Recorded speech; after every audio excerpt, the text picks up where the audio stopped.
100% ಒಳ್ಳೇದು ಅನ್ನಿಸ್ತದೆ. ಯಾಕೆಂದರೆ ಅಲ್ಲಿ ಒಂದು ಗುಂಪಲ್ಲ, ಹಲವಾರು ಗುಂಪುಗಳಿವೆ.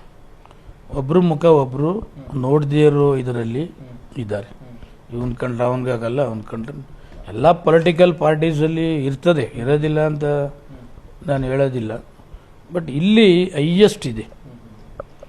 ಈಗ ಪ್ರಧಾನಮಂತ್ರಿಗಳು ಎಷ್ಟು ಸಾರಿ ಬಂದಿದ್ದಾರೆ ಕರ್ನಾಟಕಕ್ಕೆ. ಯಡಿಯೂರಪ್ಪ ಮುಖ್ಯಮಂತ್ರಿಯಾಗಿ, ಬಸವರಾಜ ಬೊಮ್ಮಾಯಿ ಮುಖ್ಯಮಂತ್ರಿಯಾಗಿ 110 ಸೀಟ್ ಇದ್ದದ್ದು 66ಕ್ಕೆ ಬರ್ತದೆ ಅಂತಂದರೆ ಎಷ್ಟು ಸಾರಿ ಬಂದರು ಪ್ರೈಮ್ ಮಿನಿಸ್ಟ್ರು, ಇವೆಲ್ಲ ಇರ್ತದೆ. ಅದು ಏನಾರ ಆಗಲಿ, ನನಗಂತೂ ಒಳ್ಳೆಯದಾಗಿದೆ. ಭಾರತೀಯ ಜನತಾ ಪಕ್ಷದಿಂದ ಎಕ್ಸ್ಪೆಲ್ ಮಾಡಿದ್ದಾರೆ. ಸ್ಟೇಟ್ ಆ್ಯಂಡ್ ನ್ಯಾಷನಲ್ ಲೀಡರ್ಗೆ ಎಲ್ಲರಿಗೂ ಕೂಡ ನಾನು ಅಭಿನಂದನೆ ಹೇಳ್ತೇನೆ.